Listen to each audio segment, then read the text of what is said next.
partir do capítulo 4, ele vai falar assim, ó, eu revelarei os eventos que devem ocorrer depois destes.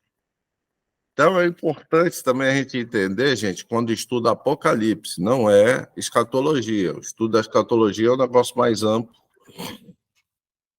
mas forçosamente, por estudarmos Apocalipse, a gente vai estudar a escatologia também. Mas, ao estudarmos o Apocalipse, a gente tem que entender que ele é uma revelação das coisas que são e das coisas que vão acontecer. O que isso quer dizer? Que João vai receber revelações que estão ocorrendo tanto naquele momento em que ele estava vivendo, quanto eventos que ocorreriam no futuro. Por quê? Porque uma coisa está ligada à outra. É aquilo que eu falei para vocês. Né? Estudar Apocalipse é justamente isso, é essa interação, é essa realidade de que a revelação ela engloba, né, tanto aquilo que João estava vivendo, como aquilo que ele não iria viver, mas aquilo que foi revelado para ele que iria acontecer na história humana. Então é importante a gente entender isso, né? E as 7 igrejas, é isso que é importante entender, a revelação das 7 igrejas, né? Aquilo que foi revelado em relação às 7 igrejas ainda está dentro do lapso temporal daquilo que estava ocorrendo, ou seja, eram revelações que foram ditas a João, revelações estas que estavam ocorrendo naquele momento, tá? Então, a aula, ou aquilo que nós vamos estudar hoje, já começamos a estudar esta realidade no domingo passado, diz respeito exatamente a isso aí, ao fato de que João estava recebendo revelações que estavam englobando aquele momento, né, que ele estava vivendo. E como ele estava recebendo revelações que estavam englobando aquele momento, realidades espirituais que ele estava vivendo naquele momento, o que acontece? Né? O que é importante a gente entender? Que a aplicabilidade daquelas revelações, principalmente em relação às igrejas, né, são 7 igrejas, como foi revelado coisas relacionadas àquelas 7 igrejas, elas são de aplicação universal. O que eu quero dizer com isso? Né? Que aquilo que a gente estuda não é para ser... aquilo que a gente vai estudar em relação às 7 igrejas não é para ser aplicado somente naquele momento histórico, não. Né? A gente vai perceber, né, que cada igreja traz em si uma característica, um conjunto de características que a gente pode perceber esse conjunto de características hoje na nossa sociedade. Então é como se aquela revelação retratasse o que seria ou o que passaria a ser a igreja no decorrer dos séculos. E a coisa é tão maravilhosa que a gente vai estudar uma igreja, vamos ver se a gente consegue estudar hoje, a gente vai estudar uma igreja que ela retrata que ela é exatamente a igreja do período da apostasia. A gente vai ver isso, Quer dizer, o período da apostasia é um período que está no futuro. Mas aqui, já no capítulo 2, né, existia uma igreja que ela reunia um conjunto de características que retratariam a igreja do período da apostasia. Então, gente, é fantástico. Vamos ver se a gente consegue aí sintetizar esses estudos aqui de forma... Vamos ver se a gente vê as 7 igrejas hoje, para a gente poder dar celeridade aqui ao estudo. Então, a primeira igreja nós vimos domingo passado. Amém? A igreja de Éfeso. Eu vou ler aqui rapidamente. Apocalipse capítulo 2.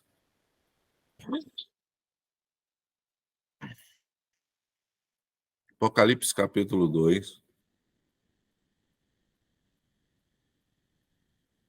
Assim se expressa o texto bíblico. Olha só.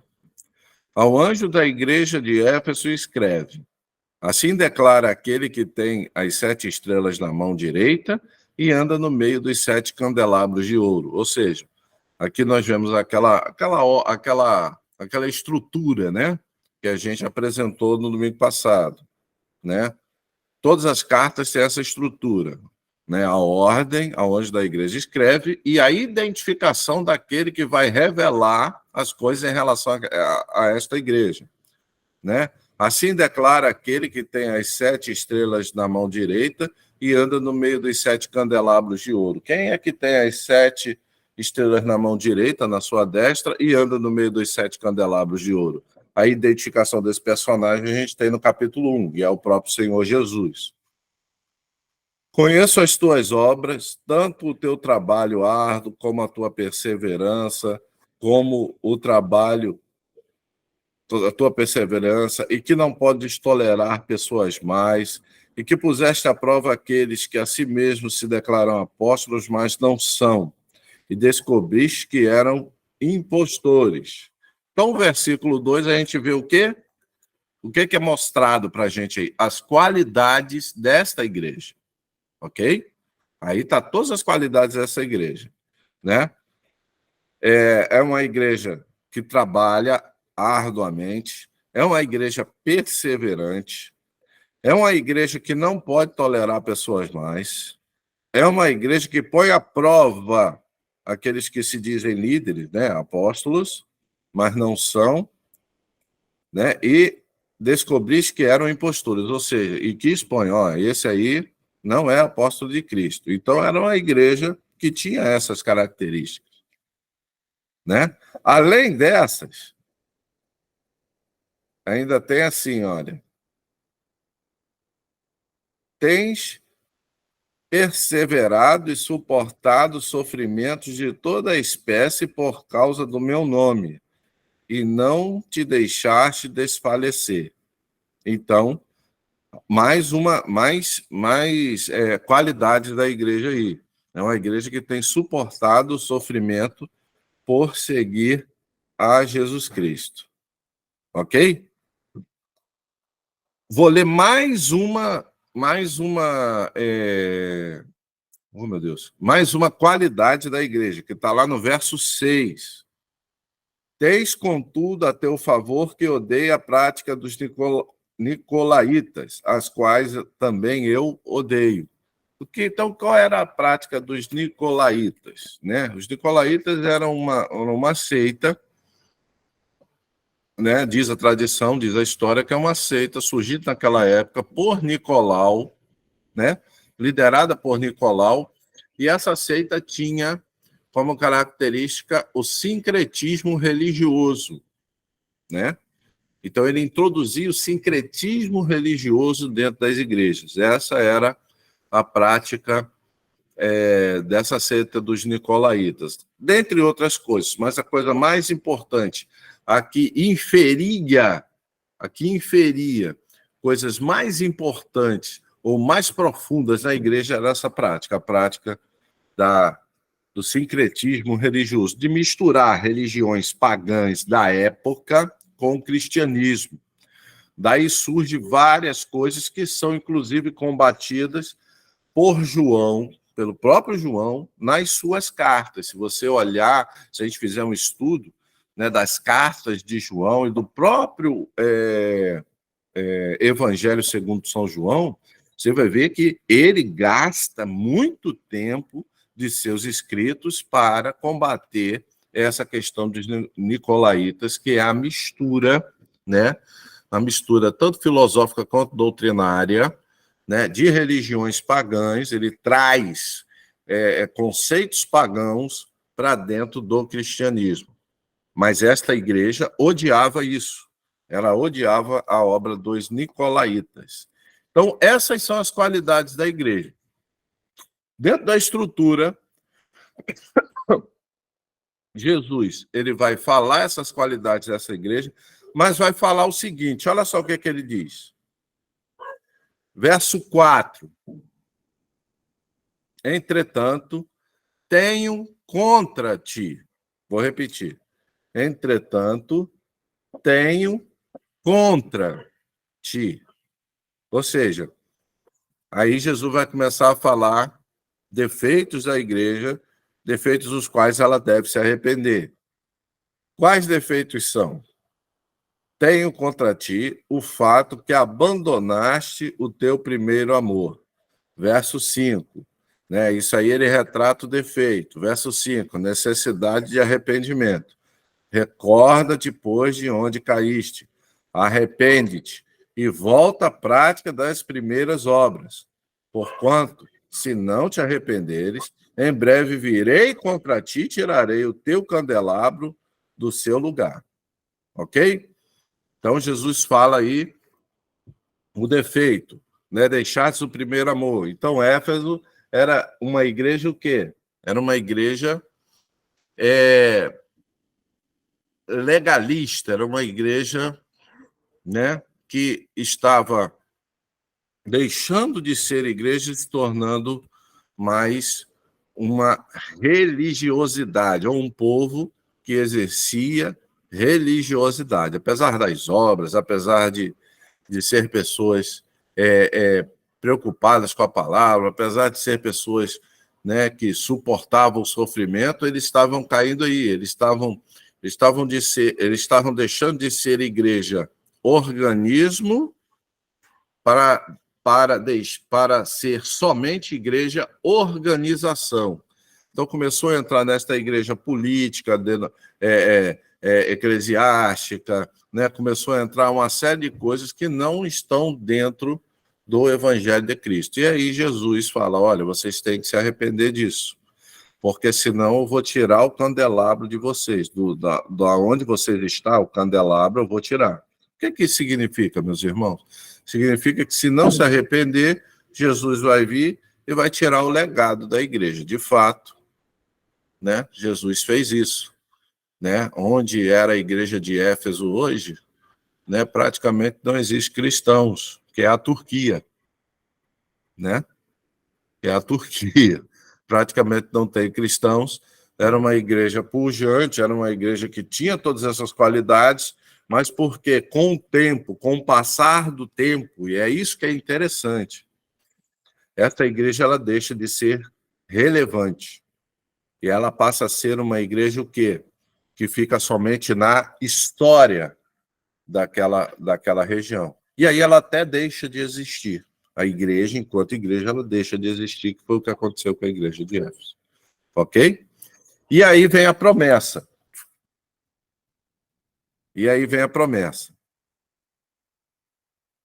Verso 7. Quem tem ouvidos, compreenda o que o Espírito declara às igrejas. Ao vencedor darei o direito de comer da árvore da vida que está no meio do jardim. Ou seja, Jesus promete, então, um direito que a gente perdeu lá no Éden. Se você ler lá Gênesis capítulo 3, né, ali o finalzinho do capítulo 3, você vai ver que a gente perdeu esse direito. Como assim, pastor, a gente perdeu esse direito?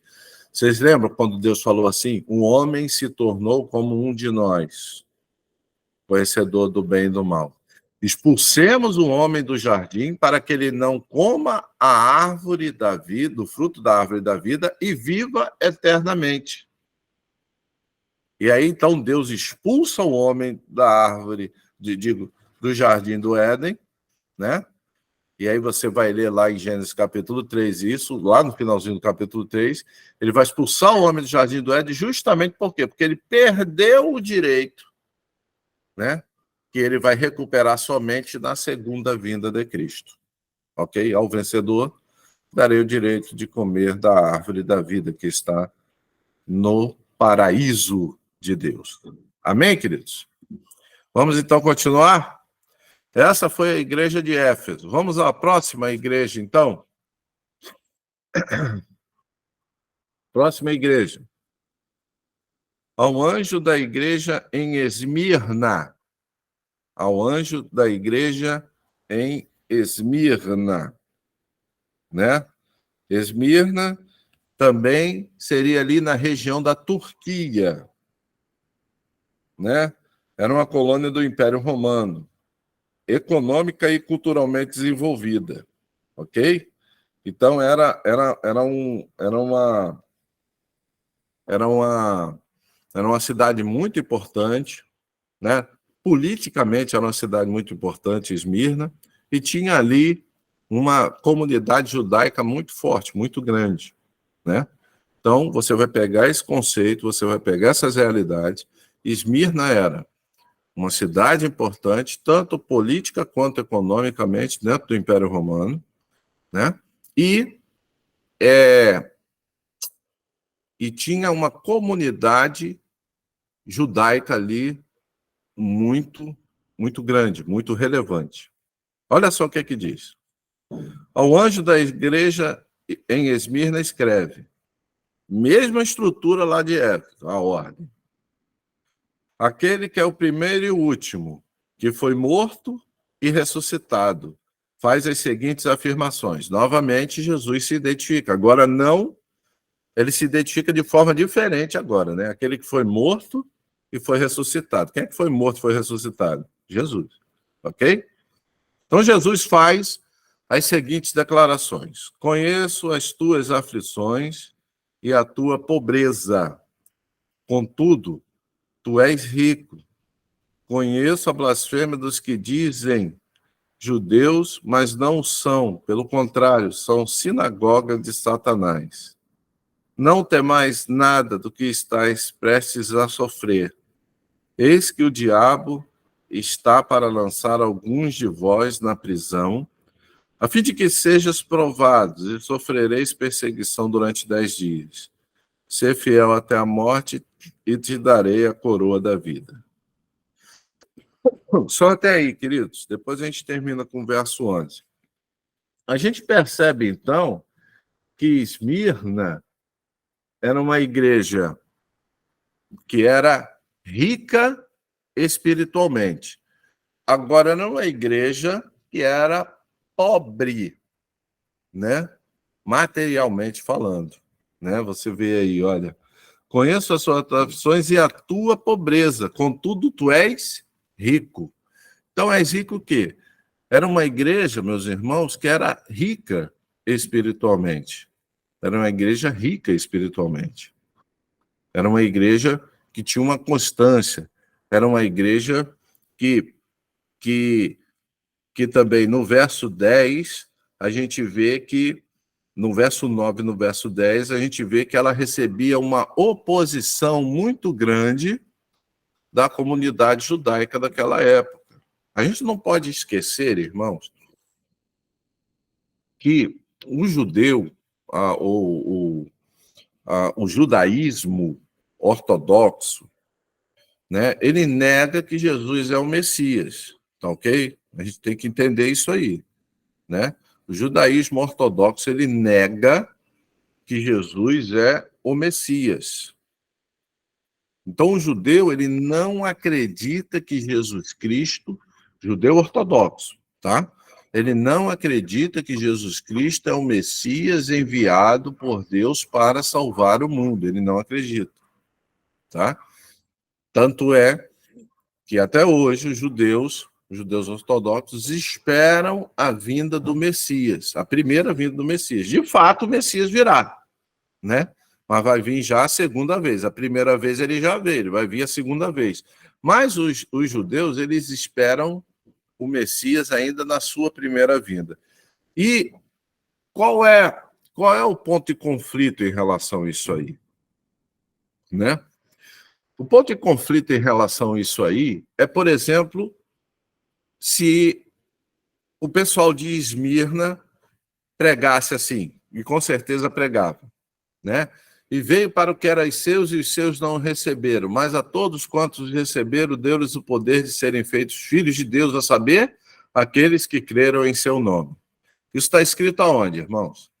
Está escrito no Evangelho de João, escrito pelo próprio João. Então, quando você fala isso para os judeus, quando você fala isso para um judeu ortodoxo, você está dizendo assim, olha, Jesus veio para os judeus, só que os judeus não receberam.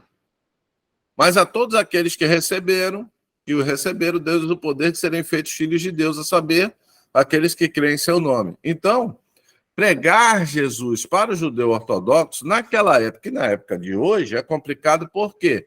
Porque o evangelho, se pregado na totalidade, se pregado em toda a sua extensão, você acaba confrontando, né, o judeu ao fato de que ele tem que admitir, né, que Jesus veio para eles, mas eles não receberam. Isso é complicado. É complicado para eles hoje, era complicado para eles naquela época, né? E aí Jesus aqui, ele vai chamar, né? Ele elogia a igreja e ele vai dizer, olha, fiquem tranquilos, eu conheço aqueles que se dizem judeus, mas não são, né? Se dizem, mas na realidade são sinagoga de Satanás. Essa expressão sinagoga de Satanás, ela é muito importante, porque o que era a sinagoga? A sinagoga era o local onde se ensinava as questões espirituais, onde era passada para as futuras gerações judaicas as realidades espirituais. E ele chama de sinagoga de Satanás. Por quê? Porque todo aquele que nega que Jesus é o Cristo, esse é o anticristo. O próprio João vai falar isso nas suas cartas. A gente vai ver depois de novo. Então, o que aquele pessoal fazia? Eles ensinavam as questões espirituais daqueles judeus lá que se opuseram a Esmirna, eles ensinavam questões espirituais, mas negavam ser Jesus o Cristo. Então, todo aquele que nega que Jesus é o Cristo, o que acontece? Ele é o quê? Ele traz em si o sentimento, ele opera segundo a realidade do anticristo. Por isso que ele é chamado de sinagoga de Satanás. Então, nós vemos aqui que é uma igreja que não recebe críticas de Jesus, né? Só recebe elogios, né? Só recebe elogios. Aqui não há nenhuma crítica em relação à igreja de Esmirna, né? E eu ressalto novamente, né? Conheço as tuas aflições e a tua pobreza. Então, Jesus olha para... E ele destaca isso, né? Ou seja, os crentes deveriam ser pessoas ali, naquela região, pessoas pobres, pessoas destituídas de bens materiais, de abundância de bens materiais. Eram pessoas que viviam na pobreza.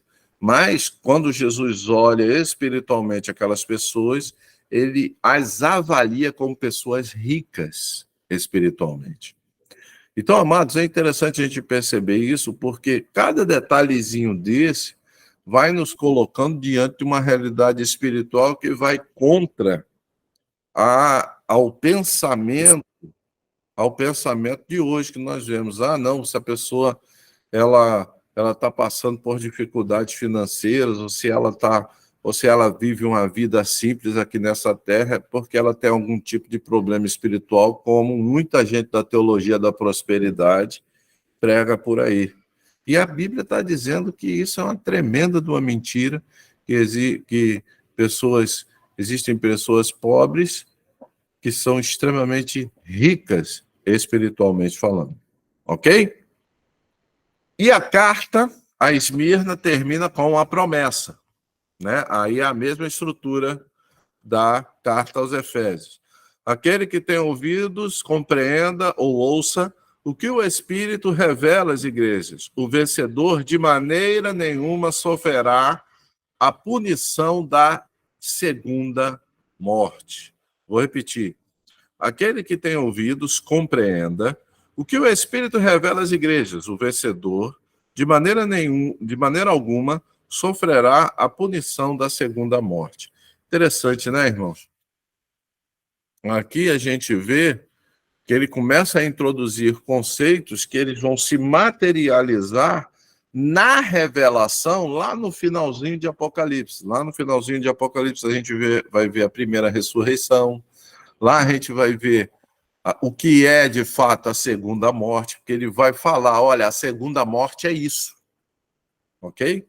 Mas isso tudo vai estar em Apocalipse, ok? Vamos à terceira igreja.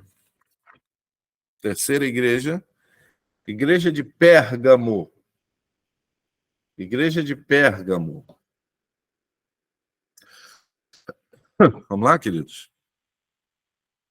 Primeira coisa, Pérgamo. Pérgamo, ela era uma cidade, né, muito importante. Por quê? Porque ali em Pérgamo, né, existia uma biblioteca, né? Ali em Pérgamo existia, era uma cidade culturalmente muito avançada, era uma cidade que tinha indústria, a indústria ali era a indústria têxtil, e a indústria que começou, né, a trabalhar couro de animais para converter o couro de animais em material para a escrita. Couro de animais e a planta chamada papiro, né? Então, o pérgamo, por isso que a palavra pérgamo lembra pergaminho, né? Por quê? Porque foi ali em Pérgamo onde eles começaram a trabalhar e onde os livros começaram a sair do formato de rolo, né? A sair daquele formato de rolo, né?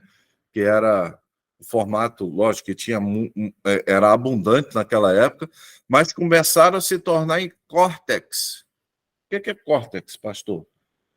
É esse formato aqui, ó. Esse formato aqui é o formato córtex. Então, aí, lá em Pérgamo, começou a se desenvolver a construção desse tipo de indústria. Então, era uma cidade muito importante, era uma cidade onde as pessoas elas eram ligadas ali à cultura, né?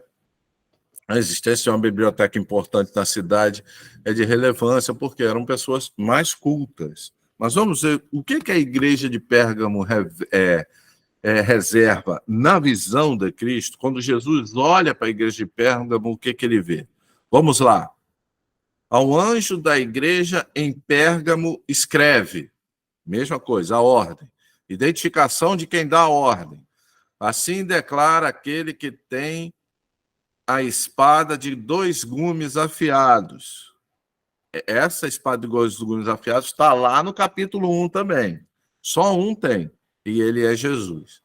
Né? Então Jesus começa a dizer, ó, conheço o lugar em que vives, onde se encontra o trono de Satanás. Apesar disso, permanecestes fiel no meu nome e não renunciaste à tua fé em mim, nem mesmo quando Antipas, minha leal testemunha, foi morto nessa cidade, onde Satanás habita. E por que, meu irmão? Por que, meu irmão?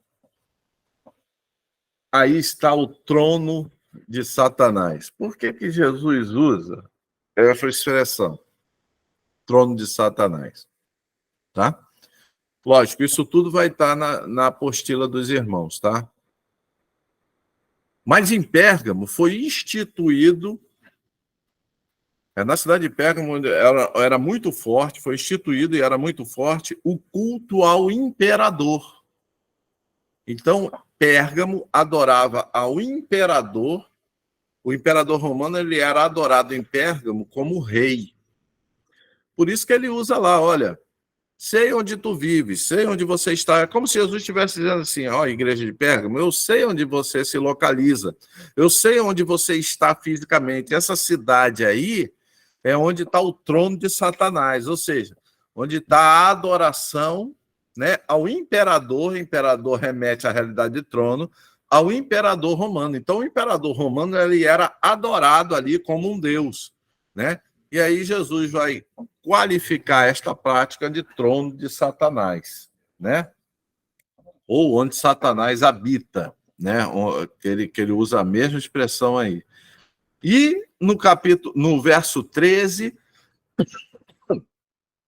do capítulo 2, ele vai colocar as qualidades da igreja, né? Olha, apesar de vocês viverem numa cidade onde está o trono de Satanás, onde está a adoração ao imperador como Deus, vocês permanecem fiel ao meu nome, ou seja, permanecem fiel a uma igreja fiel ao nome de Jesus. Não renunciaste à tua fé em mim, nem mesmo quando Antipas, minha testemunha fiel, foi morto nessa cidade.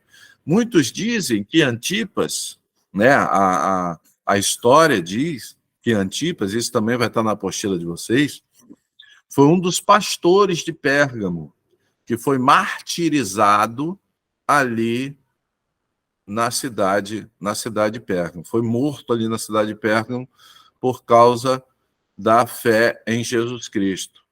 Então, pelo que Jesus fala aqui, esse martírio de Antipas foi algo assim muito relevante, foi um acontecimento que poderia causar um abalo muito grande na igreja. Com certeza abalou, mas não foi capaz de subverter a fé deles, ok? Então é importante isso aí, tá ok? Então, era uma igreja fiel e que não renunciou à fé em Jesus Cristo, mesmo diante das circunstâncias. No verso 14, ele vai introduzir, né, aquilo que a gente só viu na carta a Éfeso e está vendo agora pela segunda vez. Na carta de Esmirna não tinha. Na carta de Esmirna não teve essa expressão. Tenho, contudo, contra ti. Importante isso, né? A gente viu isso na carta a Éfeso. Tenho, contudo, contra ti. E a gente está vendo de novo aqui em Esmirna. Tenho, contudo, contra ti algumas ademoestações, porquanto tens contigo os que seguem a doutrina de Balaão, que ensinou Balaque a armar ciladas contra os filhos de Israel, influenciando-os a comer alimentos sacrificados a ídolos e se a entregarem à prática da prostituição. Além disso, tens também alguns que, semelhantemente, seguem a doutrina dos nicolaítas. Opa! Então, esses aí são os defeitos, né? Esses aí são as acusações, as ademoestações que Jesus faz à igreja em Pérgamo. Qual era a doutrina de Balaão, meus irmãos? Balaão é um personagem, né, lá do Velho Testamento, né, que ele é contratado, ele é um profeta, e ele é contratado por Balaque para amaldiçoar Israel. E interessante que Balaão, sabendo que ele não tinha condições de amaldiçoar a Israel, ele fala isso para Balaque: olha, eu não vou fazer isso não, Balaque, porque eu não posso amaldiçoar, é o povo de Deus, não tem como. Eu vou amaldiçoar, não vai acontecer nada, né? Só que o que Balaão faz? Balaão, ele prega ilusões. A gente vai ver isso lá no Velho Testamento. Eu não vou ler o texto aqui, senão não vai dar tempo. A aula vai terminar, a gente não vai terminar as 7 igrejas. Ele prega ilusões e ele ilude o povo de Israel através de pregações, através de ensinos, através de estratagemas. Para quê? Para que eles aceitem, né, se relacionar com mulheres que não pertenciam ao povo de Deus. E aí eles começam a introduzir dentro do povo de Israel, lá na época de Balaão uma realidade espiritual que começou a trazer problemas para o povo de Israel, né? Então, Balaão significa aquele camarada que prega qualquer coisa por dinheiro. Porque como ele foi contratado por Balaque, ele não queria perder aquele dinheiro, ele não queria perder aquela importância em dinheiro que foi dita que ele receberia. Então, o que ele fez? Bom, amaldiçoar eu não posso, mas eu posso levar a maldição para eles, né? E aí ele leva, então, a maldição ali para o povo de Israel em troca de dinheiro. Então, hoje, ele representa aqueles pastores, aqueles líderes que fazem tudo por dinheiro, né? O negócio desses camaradas é o dinheiro, né? Não interessa o que prega, né? Se está dando dinheiro, se está dando certo, se tem recursos, se tem um retorno financeiro real, né? Isso que importa. E aí Jesus fala, olha, vocês têm isso de ruim, vocês têm isso aí no meio de vocês precisam se arrepender disso. Além do mais, além disso, essa igreja era uma igreja envolvida, dentro da igreja tinha a doutrina dos nicolaítas, ou seja, eles absorviam, além da doutrina de Balaão, eles tinham a doutrina dos nicolaítas, ou seja, o que era o quê? Era o sincretismo religioso, o ecumenismo religioso, né? O fato de, olha, não, todos os caminhos levam a Deus e tal. Então, esse tipo de doutrina também estava lá na igreja de Pérgamo, né? E Jesus fala, olha, isto é errado, isso me coloca contra vocês. Então, duas coisas colocavam a igreja de Pérgamo, né? Em oposição à realidade de Cristo. A doutrina de Balaão e a doutrina dos nicolaítas, que estava entranhada, que estava dentro da igreja de Pérgamo. Amém? Vamos lá. Ele continua. Verso 16. Diante do exposto, olha só, verso 16. Olha o que Jesus está falando. Diante daquilo que eu falei para vocês, diante da doutrina dos nicolaítas, diante da doutrina de Balaão, que está aí no meio de vocês, diante do exposto, arrependa-te. Caso contrário, logo virei contra ti e contra eles pelejarei com a espada da minha boca. Ok? Então, arrependa-te. O que é arrependa-te? Ou seja, igreja, em relação a essas realidades espirituais, tome uma atitude. O grupo não pode aceitar esse tipo de doutrina, porque se vocês continuarem a permitir esse tipo de coisa aí, eu vou tomar uma atitude de vocês. E a atitude que Jesus vai tomar aqui, né, é uma atitude, logo virei contra eles. É uma atitude ativa, é uma ação ativa que Jesus vai proporcionar, que Jesus vai patrocinar contra esses que pregam essas coisas. E a arma que Jesus vai utilizar é a própria palavra de Deus. Ok? Então, mas a igreja ela precisava tomar uma atitude. Quem tem ouvidos, compreenda, verso 17, quem tem ouvidos, compreenda o que o Espírito revela às igrejas. Ao vencedor, proporcionarei do maná escondido, bem como lhe darei uma pedra branca, e sobre esta pedra branca estará grafado um novo nome, o qual ninguém conhece, a não ser aquele que o recebe. Então, é uma promessa aí para as nossas vidas, meus irmãos. Amém? Vamos à próxima igreja?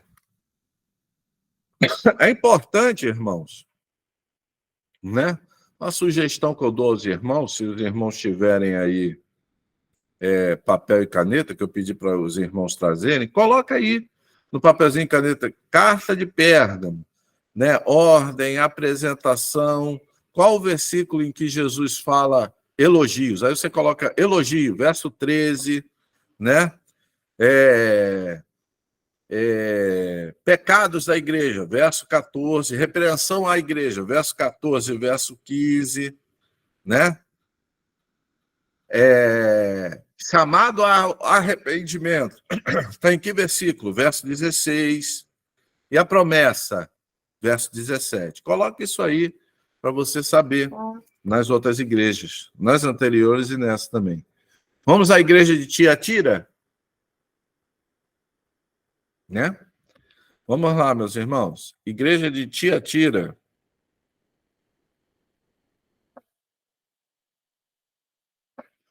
Vamos lá. Ao anjo da igreja em Tiatira, escreve: assim declara o Filho de Deus, cujos olhos são como chama de fogo e os pés como bronze reluzente. Novamente, descrição de Jesus apresentada no capítulo 1. Ok? Quando João viu, né? Ele falou: seu rosto brilhava como o sol, seus olhos eram como chama de fogo, seus pés como bronze reluzente, né? Essas descrições são encontradas lá no capítulo 1, elas são aplicadas única e exclusivamente a Jesus. Ok? Então, Jesus vai falar agora a igreja de Tiatira. Tiatira, meus amados, foi fundada, ela era uma cidade importante também. Ela foi fundada ali entre o ano 311 e 280 a.C., por Seleucida. E, diferentemente das outras cidades, né, Éfeso era um porto importante, né?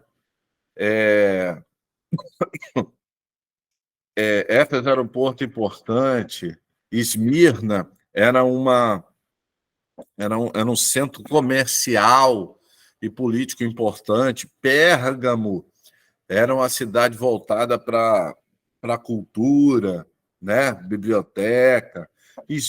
Tiatira já era diferente. Tiatira ela foi construída, ela foi fundada com o objetivo de ser um posto militar avançado do Império Romano, né?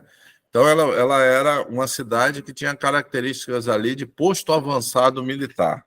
Era uma cidade mais militarizada, de uma história militar, a cidade de Tiatira. Veja que cada cidade, né, também tem sua característica, né? Sua personalidade própria. No verso 19, Jesus vai colocar os elogios à igreja. Olha aí. Conheço as tuas obras, o teu amor, a tua fé, o teu ministério, a tua perseverança, bem como sei que estás servindo muito mais agora do que no princípio. Legal, né? Então, era a igreja que é permeada de boas obras, né? Que amava, que tinha fé, né? Que se destacava no ministério, não é verdade? Tá aí, ó. Perseverança, bem como ela era abundante no trabalho do Senhor. Estava trabalhando muito mais do que agora do que no começo. Então, é uma boa igreja, né? Só que olha o que diz o verso 20. Né? Então, elogio, verso 19. Verso 20, repreensão, pecados da igreja. Aí coloca aí no papelzinho, né? Porque você vai ver direitinho isso aí, ó. Né? No entanto, tenho contra ti o fato de que toleras Jezabel, aquela mulher que se diz profetiza, porém, com seus ensinos, ela induz meus servos à imoralidade sexual e a comerem alimentos sacrificados aos ídolos. Concedi-lhe tempo para que se arrependesse da sua prostituição, mas ela não quer arrepender-se. Interessante, né, irmão? Então, qual era o problema aqui de Tiatira? Né? O problema de Tiatira é que lá tinha uma profetisa, não se sabe, a Bíblia não declara aí se o nome Jezabel é um arquetipo, é utilizado aí como um substantivo adjetivado. O que é que eu quero dizer com isso? Né? Tá chamando a pessoa de Jezabel porque aquela pessoa lembra Jezabel, Não que o nome dela seja essa. Todos nós sabemos quem é Jezabel, amém? Ih, não, pastor, esqueci quem foi Jezabel. Jezabel foi aquela mulher fantástica, né? Que casou com Acabe, né? E só trouxe desgraça, né? Para o povo de Israel lá no Velho Testamento. Era uma mulher de origem sidônia, né? E era uma mulher que patrocinava, estou dizendo a Jezabel lá da Bíblia, lá do Velho Testamento. A Jezabel, mulher de Acabe, rei de Israel, ela patrocinava o quê, meus irmãos? Ela patrocinava o culto a Baal e o culto a Astarte, que eram deuses sidônios. Então, ela tinha vários sacerdotes de Baal, vários sacerdotes de Astarte, e ela introduziu no meio do povo de Israel a adoração a esses deuses, né? A adoração a esses deuses, que envolvia, lógico, práticas de prostituição. E aí Jesus vai falar assim para Tiatira: olha, vocês são uma igreja boa, mas vocês... É interessante que ele fala, no entanto, tem contra ti o fato que... Está escrito aí no verso 20. Vamos lá, meus irmãos. No entanto, tenho contra ti o fato que toleras. A igreja em Tiatira era tolerante com as práticas dessa profetisa, ou que se chamava Jezabel, ou que agia de forma muito parecida com a Jezabel lá do Velho Testamento.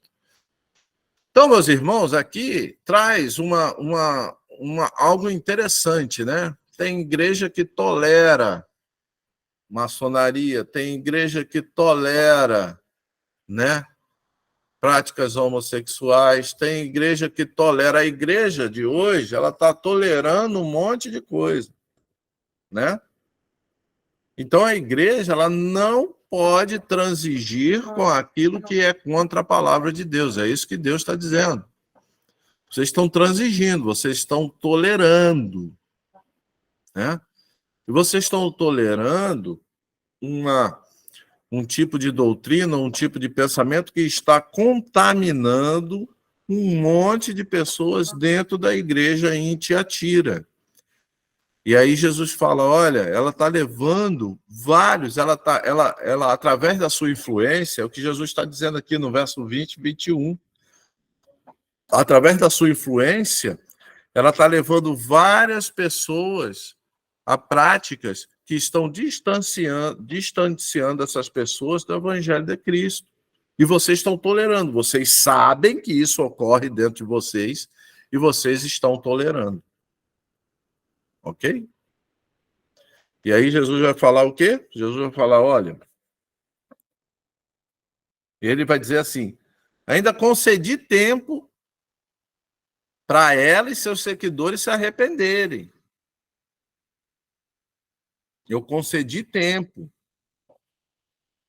Só que ele termina o versículo dizendo aqui, mas ela não quer se arrepender. Olha, veja que o verbo aí, ela tá conjugado num presente contínuo. É uma ação terminada. Ela não quer, ela simplesmente não quer se arrepender. Ela não quer abrir mão.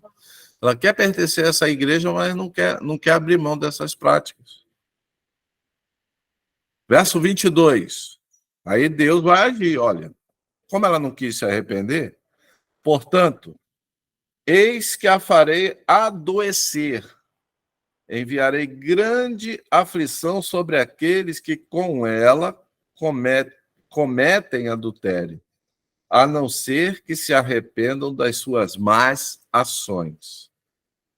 Matarei.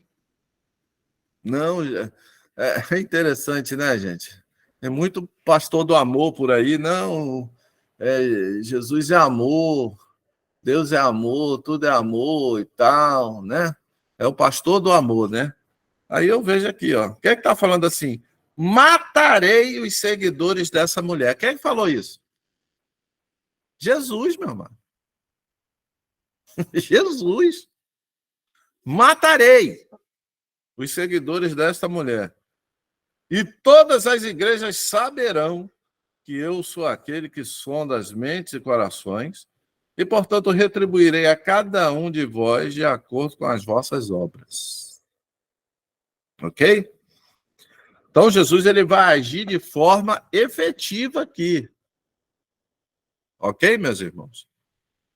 Ele vai agir de forma efetiva aqui. Então, a igreja, meus irmãos, mas quando Jesus fizer isso, vocês não concordam que a igreja vai passar por um tempo muito difícil? Vai, não vai? Tiatira vai passar por um tempo muito difícil. Por quê? Porque se Jesus agir, e ele falou que vai agir, e ele agirá, e ele agiu desta forma lá naquela igreja, né? Logicamente, ele agiu dessa forma justamente para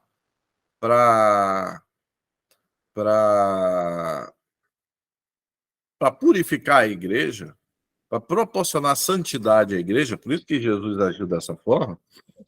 Mas a igreja, lá em Tiatira, ela vai passar por um momento difícil. Membros de sua igreja vão morrer, pessoas de grande influência da igreja vão ficar doentes, vão passar por grande aflição. Isso aí machuca a igreja. Mas está machucando aquela igreja por quê? Porque ela tolerou esse tipo de pessoa dentro dela. Né? Não é tolerar a frequentar os cultos, não é isso, meus irmãos. A igreja não pode tolerar, como membros de sua igreja, membros do corpo, pessoas que não pertencem ao corpo. Eu vou repetir para vocês. A igreja ela não pode tolerar pessoas como membros do corpo, sendo que elas não são membros do corpo. É isso que estava acontecendo lá na igreja em Tiatira com esta mulher e os seguidores dela, ok? E ele continua. Você vê que a revelação para a igreja de Tiatira ela é grande, ela é mais robusta.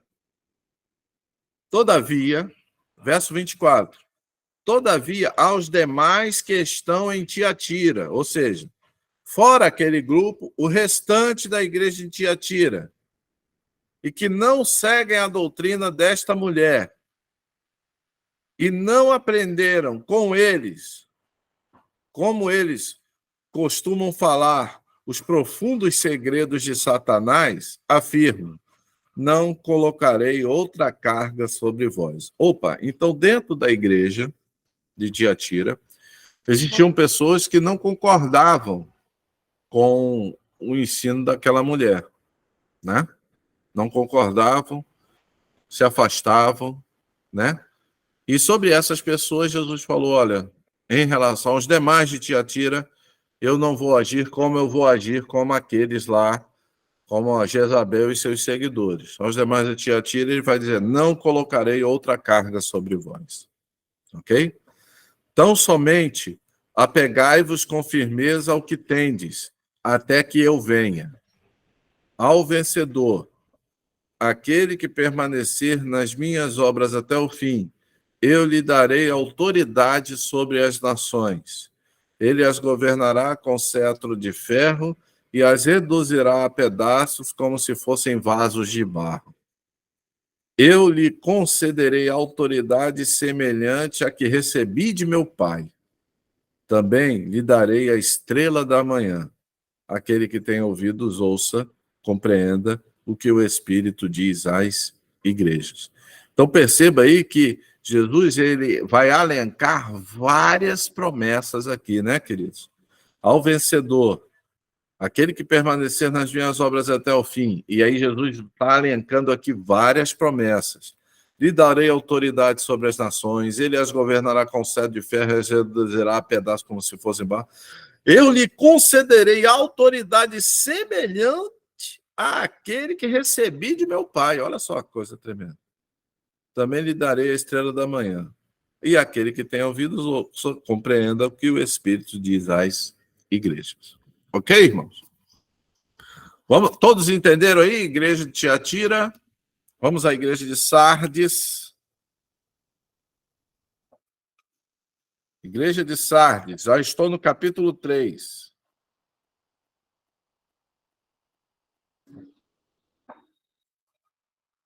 Amém, queridos?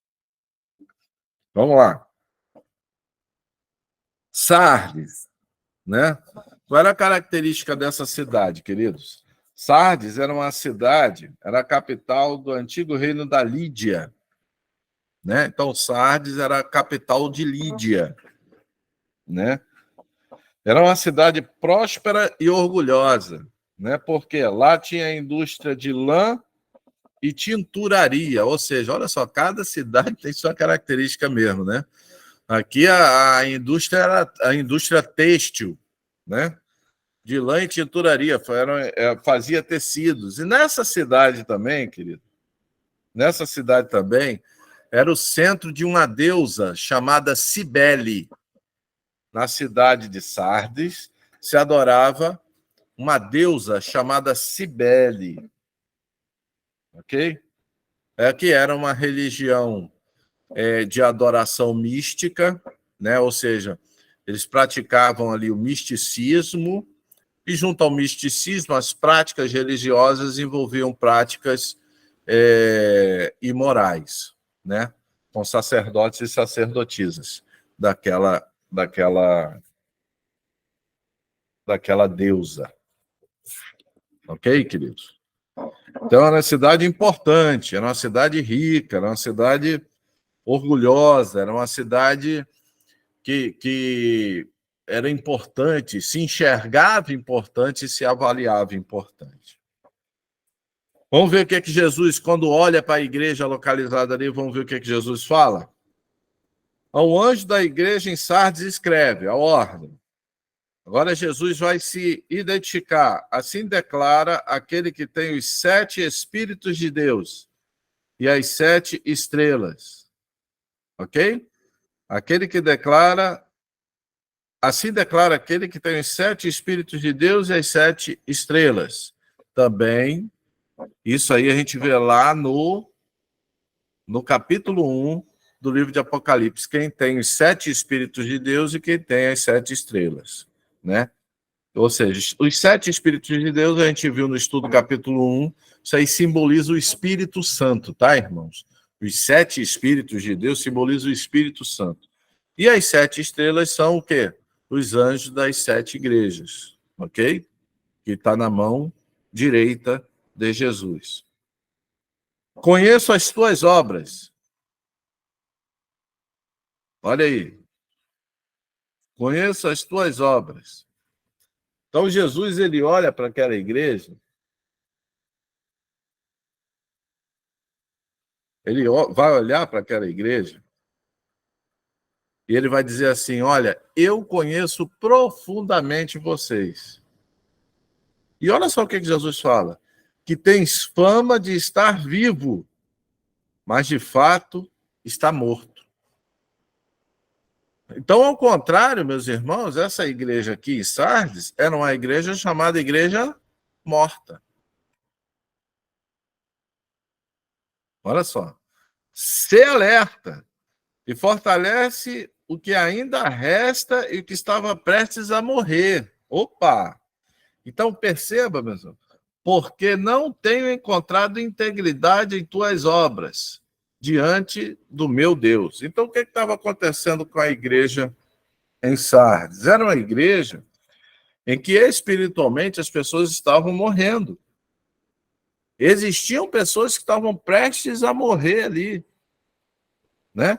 E ele, olha, se alerta, ou seja, olha, vamos trazer para a linguagem mais coloquial de hoje, rapaz, se liga, preste atenção no serviço e fortalece o que ainda resta e estava prestes a morrer.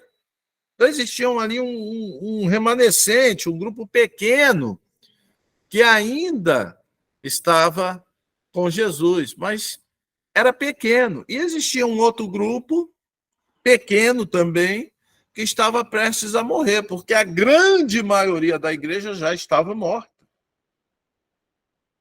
Ok? Então, a igreja morta espiritualmente. E ele diz assim, por quê? Porque não tenho encontrado integridade em tuas obras com Deus. Portanto, verso 3, ó, Portanto, lembra-te daquilo que tens recebido e ouvido. Obedece e arrepende-te. Porquanto, se não estiveres vigilante, virei como um ladrão, e tu não saberás em que hora virei contra ti. Ou seja, Jesus ele não colocou elogio nenhum até agora à igreja em Sardes, né? Ele só está colocando advertências, necessidade de arrependimento, como nas outras, né? Por quê? Porque é uma igreja morta, uma igreja sem integridade nas obras de Deus. Tá ok? Só que no verso 4, a gente vê um alento em relação à igreja. Olha aí o que diz no verso 4 do capítulo 3. Contudo, tens em Sardes algumas pessoas que não contaminaram suas vestes. Elas caminharão comigo vestidas de branco, pois são dignas. Então, olha só, era uma igreja que estava completamente morta. Era uma igreja que tinha um grupo que estava para morrer, muito pequenininho. Era uma igreja que tinha um grupo que estava tentando fazer as coisas, mas era muito pequenininho. E existia um grupo também pequeno, algumas pessoas, ele vai receber, e contudo, tem insights, algumas pessoas, um grupo pequeno, que eram pessoas fiéis. E Jesus fala assim, e que não contaminaram suas vestes. Elas caminharão comigo vestidas de branco, pois são dignas. Então, Jesus já determinou. Essas caminharão comigo vestidas de branco. Ok, meus irmãos? Então, se a gente tem algum elogio a fazer a Sardes, vamos dizer assim, é esse verso 4 aí. Então, aí está o contrário, né? O elogio não veio primeiro, o que veio primeiro foram os pecados. Então, o pecado começa do verso 1, vai até o verso 3, né? Necessidade de arrependimento, verso 3, né? E no verso 4, um elogio bem opaco, vamos dizer assim, bem simplório. O elogio que revela o tamanho do grupo das pessoas que existiam em Sardes, que eram fiéis. Ok? Vamos lá. Assim, verso 5. Assim o vencedor, olha só, assim o vencedor andará trajado com vestes brancas, e de modo algum apagarei o seu nome do livro da vida. Pelo contrário, reconhecerei o seu nome na presença de meu Pai e dos seus anjos. Aquele que tem ouvidos, compreenda o que o Espírito revela às igrejas. Então, o vencedor andará trajado de branco, de modo nenhum apagarei, né? De modo nenhum ele vai perder a sua salvação, aquele que permanecer, né? O vencedor, né? De modo nenhum perderá a sua salvação, de modo nenhum apagarei o teu o teu nome do livro da vida, né? Então, meus irmãos, é importante. Então, a igreja de Sardes ela já tinha essas características. Era uma igreja totalmente morta, onde existiam três grupos. Um grupo pequeno, fraco, mas que estava tentando. Um grupo pequeno, fraco, muito fraco, que estava prestes a morrer. Um grupo pequeno, forte, de fiéis. E a grande maioria da igreja completamente morta. Então veja que as igrejas têm características diferentes, ok? Vai guardando essas características aí, que no final da aula elas vão ser importantes. Filadélfia. Abre aí em Filadélfia aí, verso 7.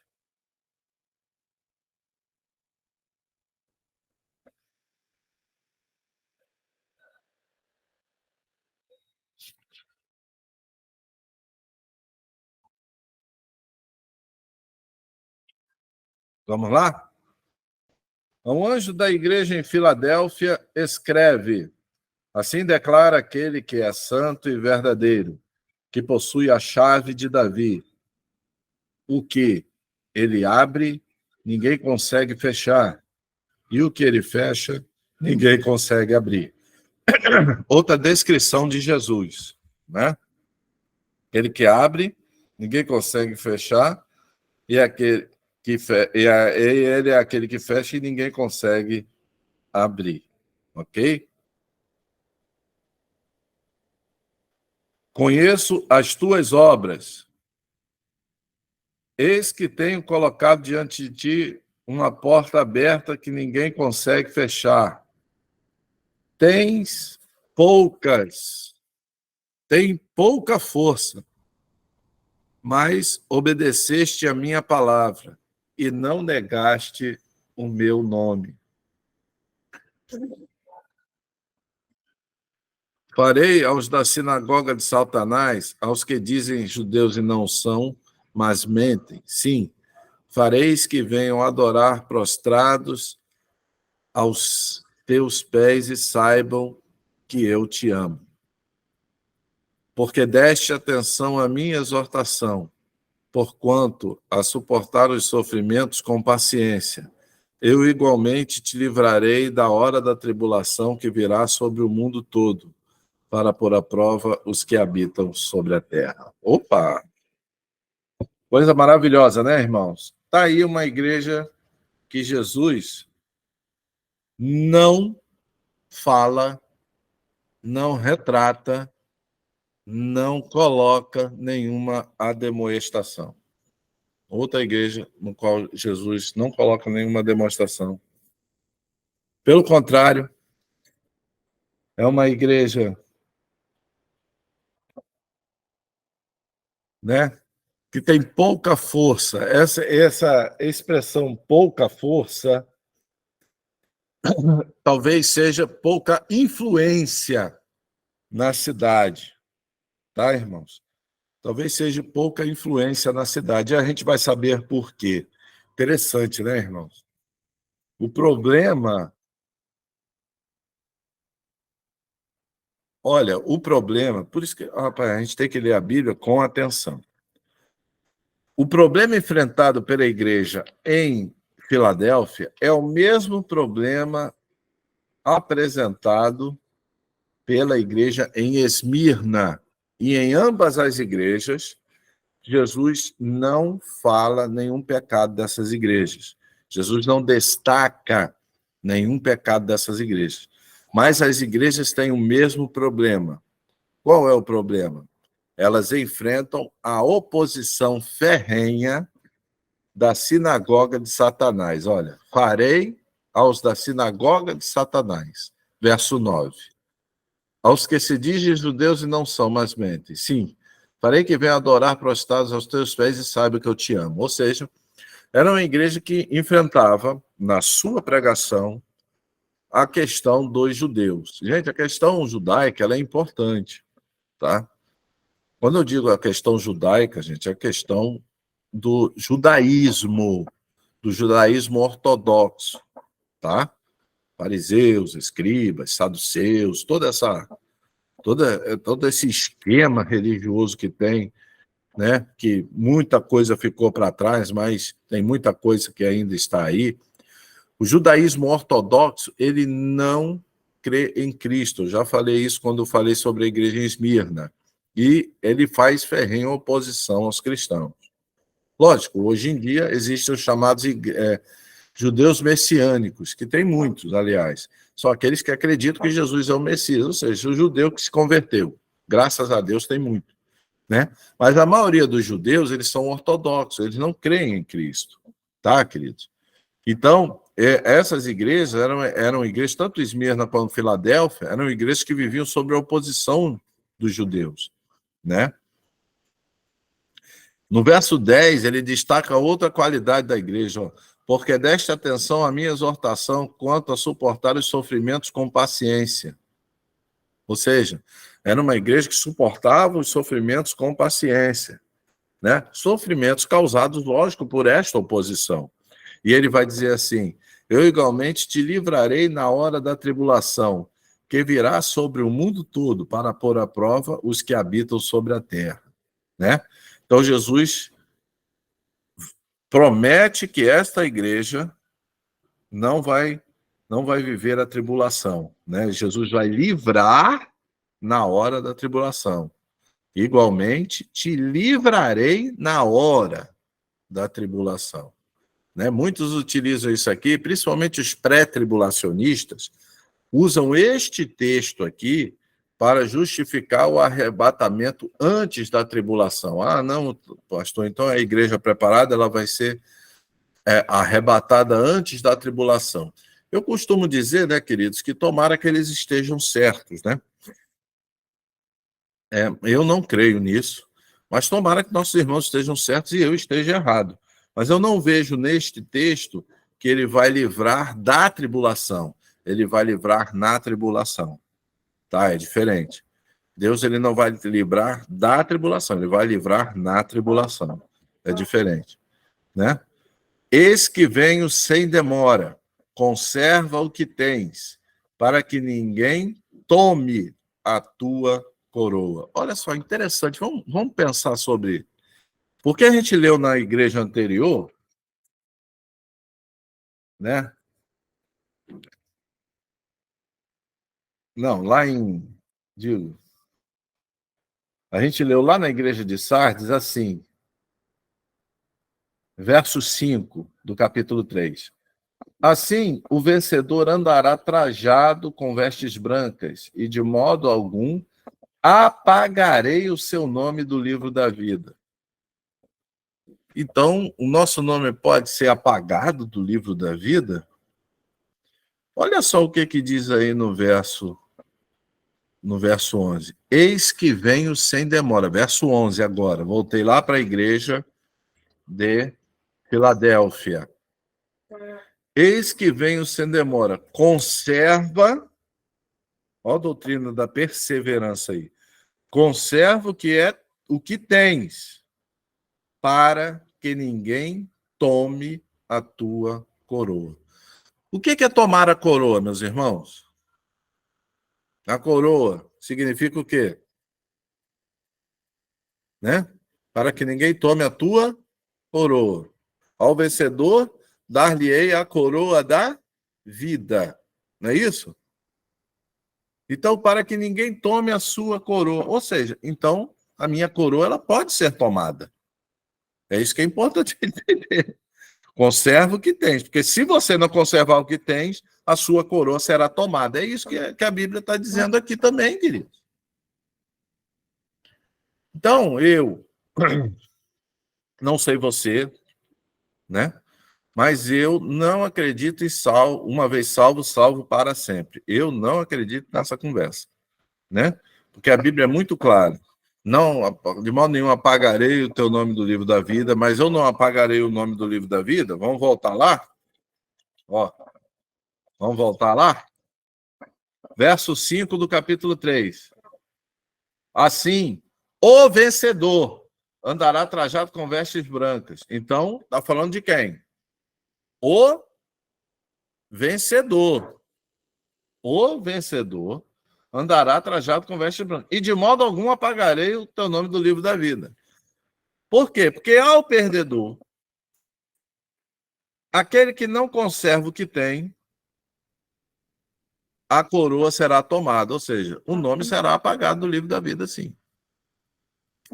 Isso, meus irmãos, olhando o verso 14 e conectando o verso, olhando o verso 11 do capítulo 3 e conectando ao verso 3, ao verso 5 do capítulo 3. Vou repetir.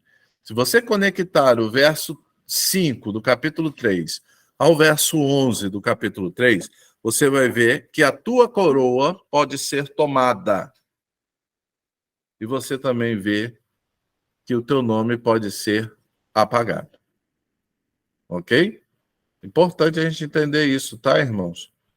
Isso na minha visão. Ah, pastor, não acredito em uma vez salvo, salvo para sempre. Ah, bem, meu irmão, continua nessa sua crença aí. Mas eu não acredito nisso porque a Bíblia é muito clara aqui. Verso 12. Farei do vencedor uma coluna no templo de Deus. Olha a promessa aí de Deus. Farei do vencedor uma coluna no templo do meu Deus, de onde jamais sairá. Escreverei nele o nome do meu Deus e o nome da cidade do meu Deus, a nova Jerusalém que desce do céu da parte de Deus. E igualmente escreverei nele o meu nome.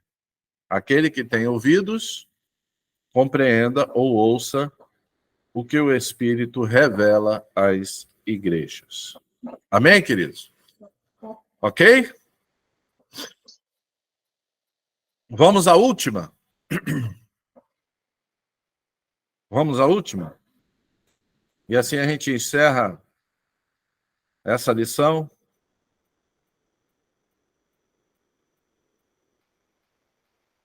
Ao anjo da igreja em Laodiceia.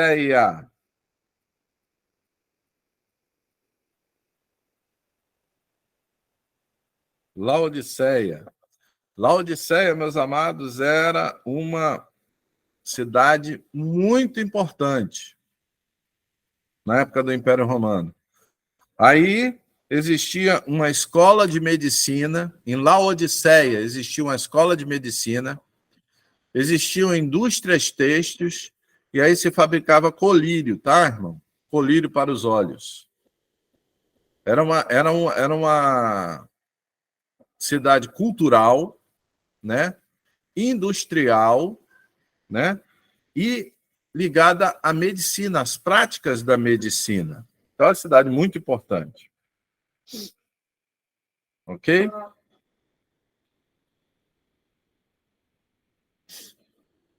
E ele começa dizendo assim, verso 14. Ao anjo em Laodiceia escreve, assim declara o Amém, a testemunha fiel e verdadeira, o soberano da criação de Deus. Eita, Jesus! Olha os títulos que Jesus recebe aí. Ao anjo em Laodiceia escreve, assim declara o Amém, ou seja, assim declara aquele que estabelece todas as coisas. A testemunha fiel e verdadeira, o soberano da criação de Deus. Então, Jesus ele é classificado aí desta forma. Vamos lá, queridos? Conheço as tuas obras. Seis que não és frio nem quente. Antes fosse frio ou quente. Por este motivo, porque és morno, não és frio nem quente, estou a ponto de vomitar-te da minha boca. Olha só, meus amigos. Então, era uma igreja, meus irmãos, que não era fria nem quente, ou seja, era uma igreja sem identidade. Era uma igreja sem identidade.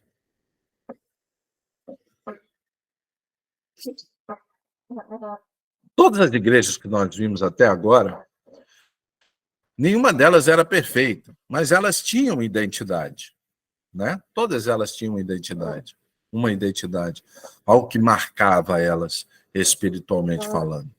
A igreja em Laodiceia, ela é uma igreja que não tem identidade, irmãos. Não, é uma igreja que Jesus olha assim, não serve para nada. Ela não é crente nem fria, ou seja, é o paladar, né?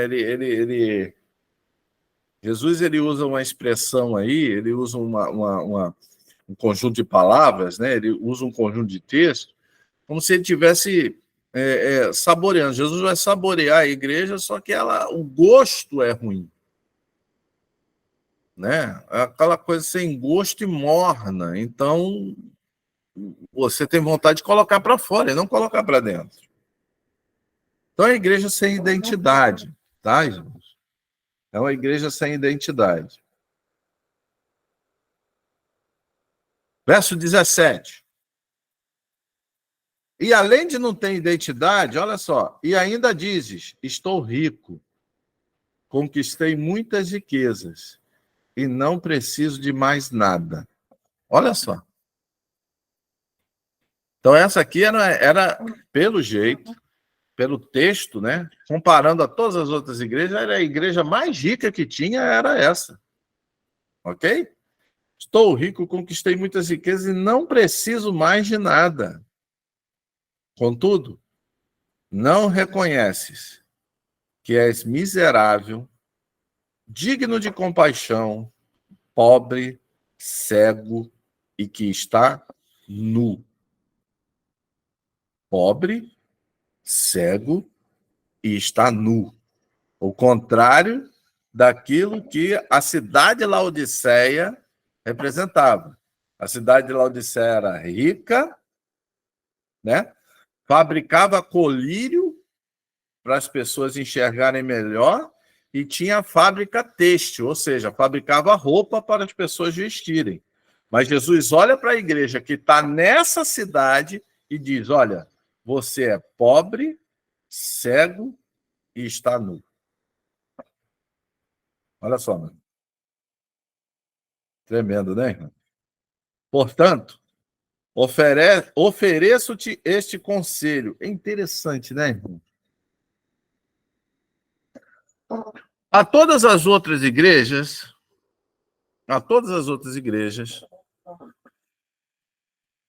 Jesus fala assim: olha, arrependa-te, vê onde é, né? Conserva o que tens, né? Sempre levando a pessoa ao arrependimento. E as igrejas onde Jesus não relatou nenhum erro, foi Filadélfia e Sardes, ele falou assim: olha, conserva o que tens, né? Insiste aí no que tens. Aqui, a expressão, amado, parece ser uma expressão mais desconectada. É como se espiritualmente não houvesse intimidade entre aquela igreja e o próprio Deus. Isso é triste, irmão. É como se não houvesse intimidade, é como se fosse era uma igreja, mas ela era uma igreja, era como se fosse um conhecido de Deus, porque Deus conhece todas as coisas. Agora não tinha intimidade com Deus.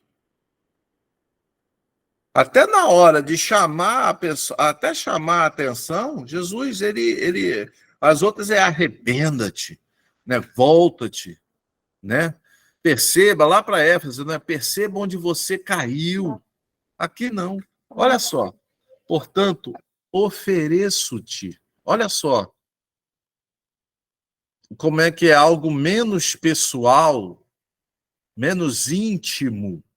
Está entendendo, irmãos, o que eu quero dizer? É menos pessoal e menos íntimo que o conselho que Jesus dá às outras igrejas. Jesus chama as igrejas ao arrependimento. Olha, eu quero que vocês arrependam.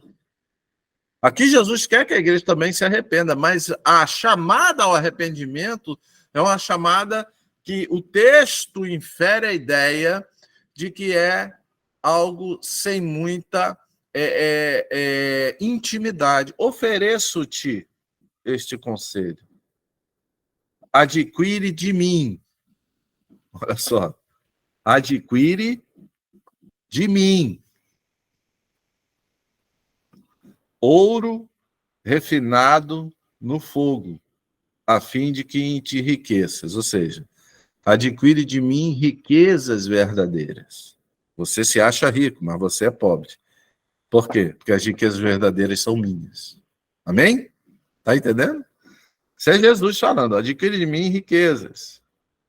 Ouro refinado no fogo, a fim de que te enriqueças. Roupas brancas, para que possa cobrir a tua vergonhosa nudez. E compra o melhor colírio para que, ao ungir os teus olhos, possa enxergar claramente. Olha só, Jesus faz um jogo de palavras aqui mesmo, fantástico. Primeiro ele diz que a igreja é pobre, cego e nu.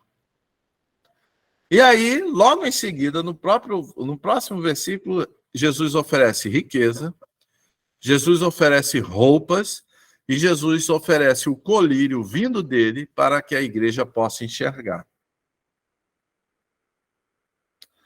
Eu repreendo e corrijo a todos quantos amam. Sê, pois, diligente e arrependa-te. Eis que estou à porta e bato.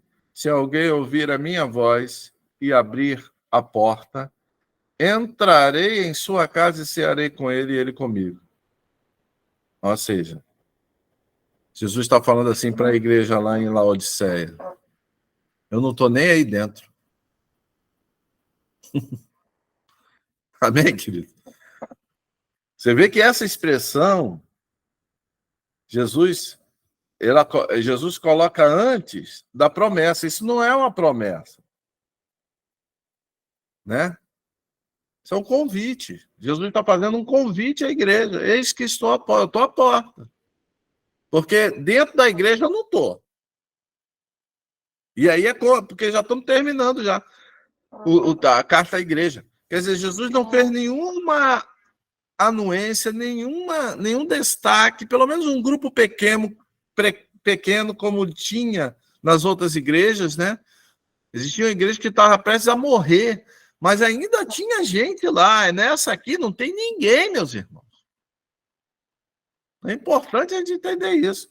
O texto mostra que não tem ninguém, é uma igreja morta, é uma igreja nua, é uma igreja cega, é uma igreja que Jesus Cristo nem está dentro dela. Jesus está na porta batendo, pedindo para alguém entrar, para entrar.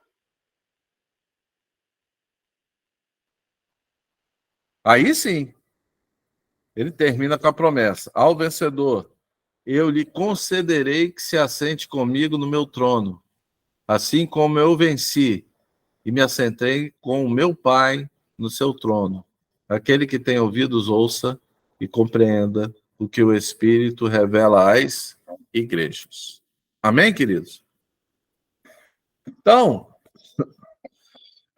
vimos todas as igrejas, né? Passeamos por todas as igrejas. Vimos o defeito e a qualidade de todas as igrejas, né? Mas, amados, se nós olharmos, as igrejas já existiam naquela época. Então, esse aí é o retrato de todas as igrejas em todas as eras. Alguns, né? Como aqui, eu vou pegar aqui a divisão que Thompson faz na Bíblia Thompson. Na Bíblia Thompson, ele coloca assim, olha, ele vai dividir a igreja em eras. Eu não concordo muito com isso, mas tem muita gente que faz isso, né?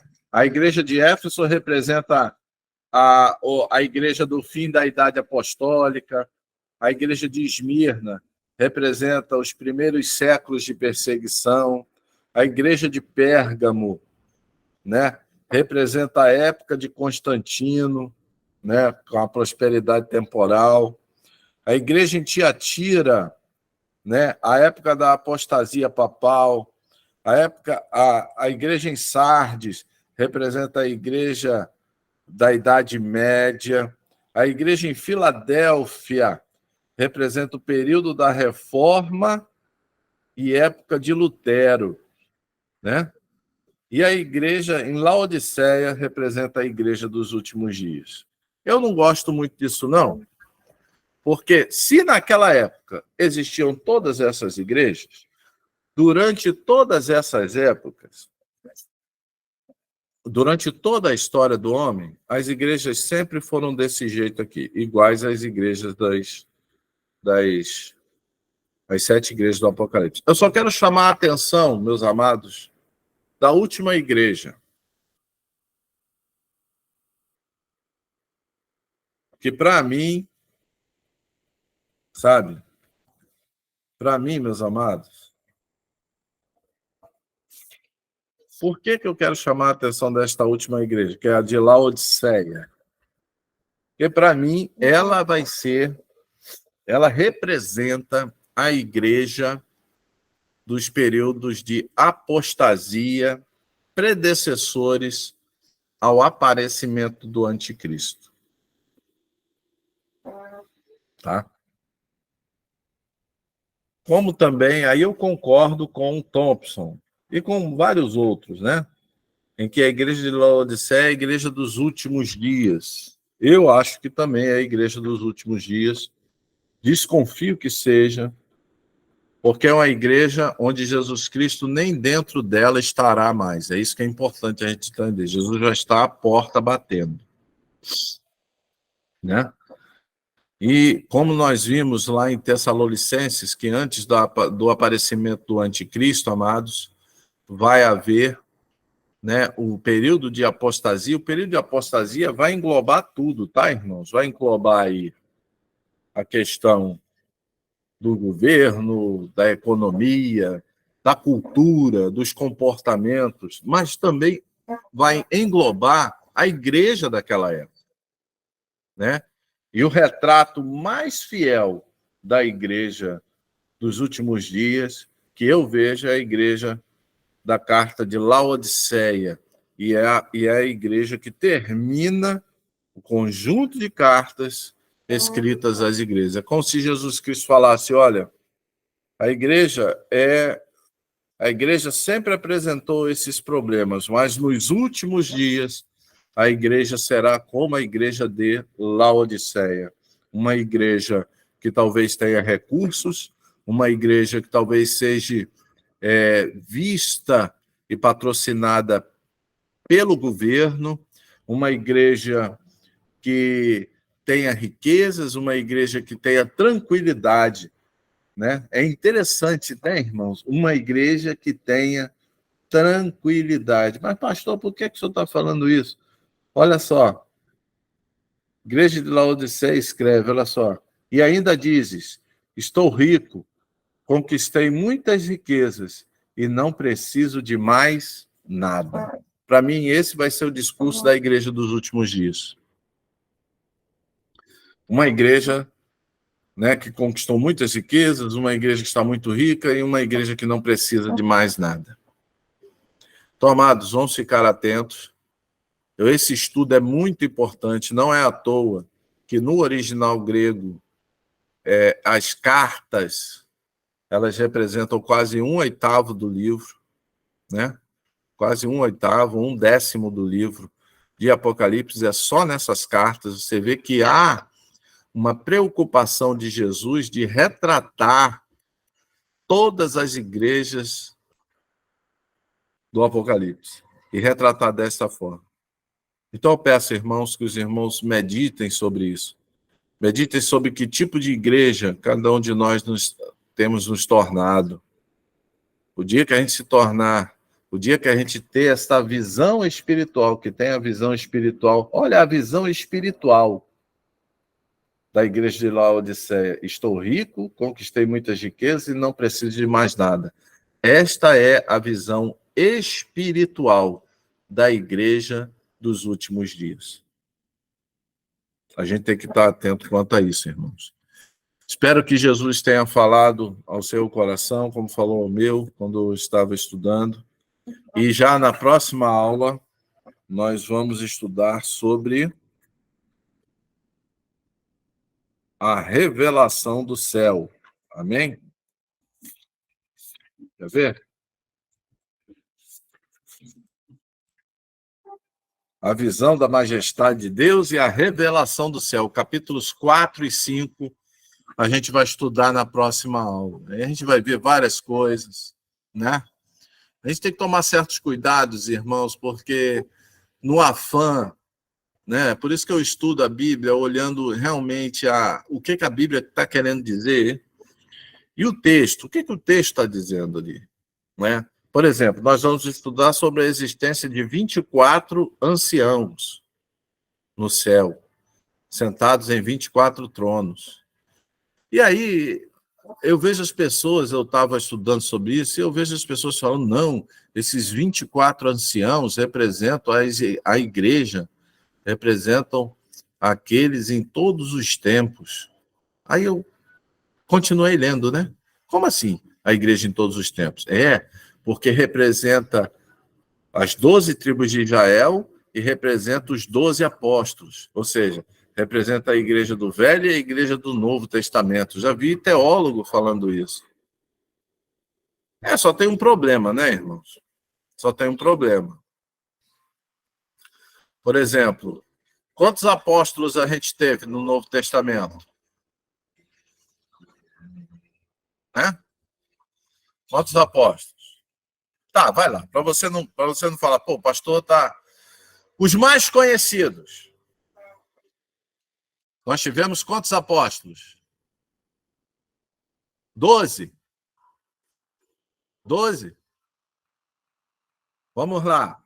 Nós tivemos os 12. Judas foi apóstolo? Não, né, irmãos? Judas traiu Jesus. No lugar de Judas entrou quem? Matias. Né? Não é isso? Está lá em Atos, capítulo 1. Atos, capítulo 1. Matias entrou no lugar de Judas. Então, novamente, os 12 apóstolos estavam completos. Só tem um problema, irmão. Paulo foi apóstolo?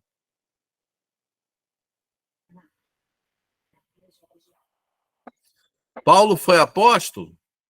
Foi, irmão. Paulo foi apóstolo de Jesus Cristo, e ele defende o apostolado dele em 1 Coríntios capítulo 9 e capítulo 10.